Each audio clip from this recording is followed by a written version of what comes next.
thing I'll go over with you here is what happens when you turn the ball over. Most games, your offense is going to have 12 possessions.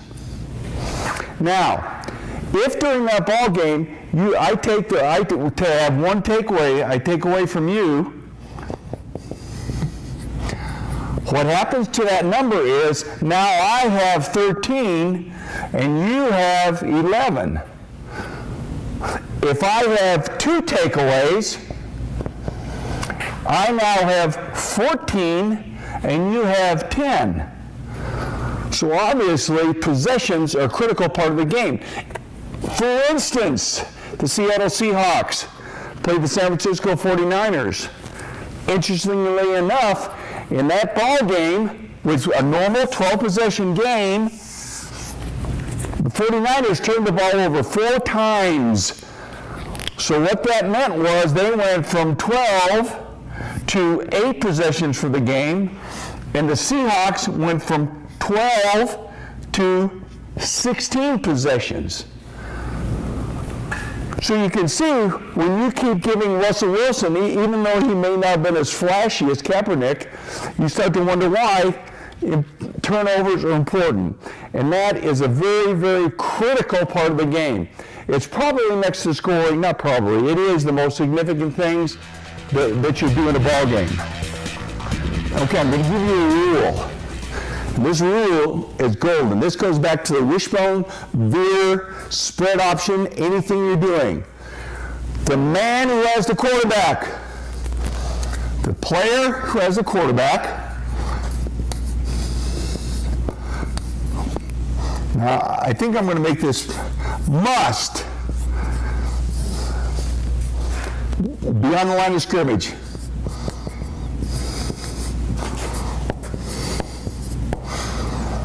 This is what's started to happen in the NFL now with all the option they ran a year ago in 2012 with Kaepernick and RG3.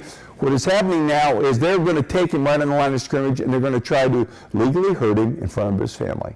So that is the goal. So in essence, when you're playing an option team, a spread, let's put spread option, because everybody's who run the spread option, they think it's the latest, greatest thing since sliced bread.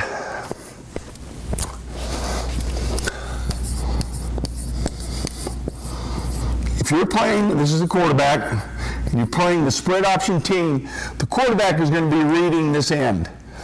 This end, if that back goes down, if he just plays the quarterback there and give the ball to dive, dive's going to come back here. He has to close and take the dive back. There must be a player sitting right there. So if the quarterback pulls it and keeps it, we have an unblocked man on the line of scrimmage. Has to be. Has to be. You cannot allow the quarterback, if you come from depth, you cannot allow him to go there, set back and throw, or run some kind of, yo-yo option with this guy right there. You have got to make him make a commitment early. So you've got to get this guy, the man to the side of the quarterback's read, has to be on the line of scrimmage. If the back is over here, where the quarterback's reading, now this guy has to be on the line of scrimmage, and this guy can be off. This guy can be off. Personally, I really like an odd front for that reason. Because what happens when you get into an odd front against that situation, let's go here, let's put the tight end over here. Okay, quarterback's read is opposite, to the side of the back. You're here, your stud backer is here, you got a linebacker here. Now this linebacker could play a little cat and mouse. You can cheat to your linebackers, and again, you're playing the games with your ends, your nose. Okay, you can play them both inside to stop the dive. But these are your options. You can move them. If the back is over here, where he's reading this side of the line of scrimmage, the wheel has to be on the line of scrimmage. And then your backers can play pretty much straight up, and you can have your Sam on the outside. big key to reading the option. Big key to reading that. Read option. Okay? That's an N. So there's a B, and there's a W, and a Mike, and an M, and an S. Okay. If we wanted to bring two guys from the left side, and we wanted this backer to go first, you know what we call this? Smack. What's the first letter in smack? S. He's going first, and macking behind him, and the end knows he's coming, so he's going to be inside, and he knows the mic has contained. Now, let's really do now. Here, design is to separate, and there's the key, separate defensive techniques. For instance, when you have a situation where people are running off tackle, okay? What they're going to do, they're going to double team this guy, and there's a couple of bad things that can happen to him. A, he can be knocked back down the field, which separates him from the Sam linebacker, creating a running lane. The other thing that happens, and this happens in Tampa too a lot, this double team happens and this Sam runs up the field and he creates a running lane here. In every part of football, the separation of techniques is what offenses are achieving and striving to achieve. They're going to try to get this guy knocked off the ball and create a seam between those two guys.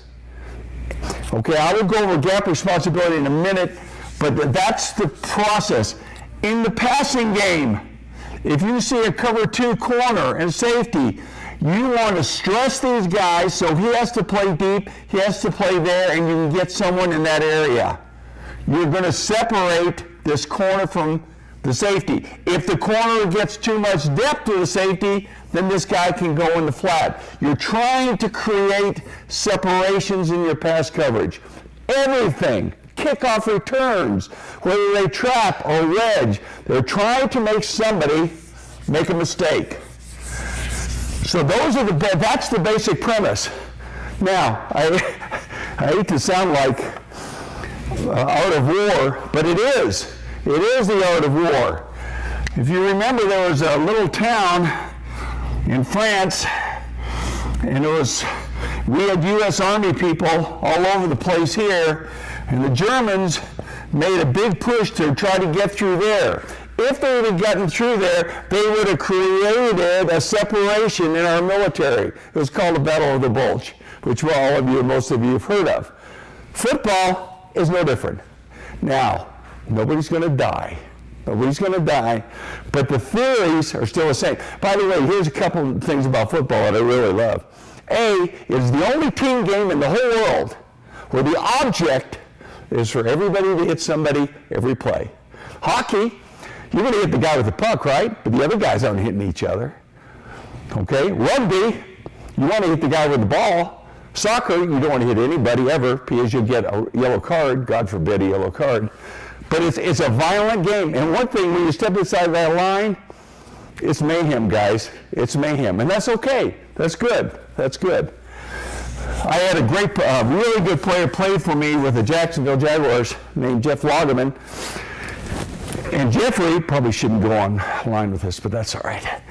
Jeffrey said, Jeff Lageman, I'm always interested in what players are thinking during the game. You know, what are you seeing? What are you thinking?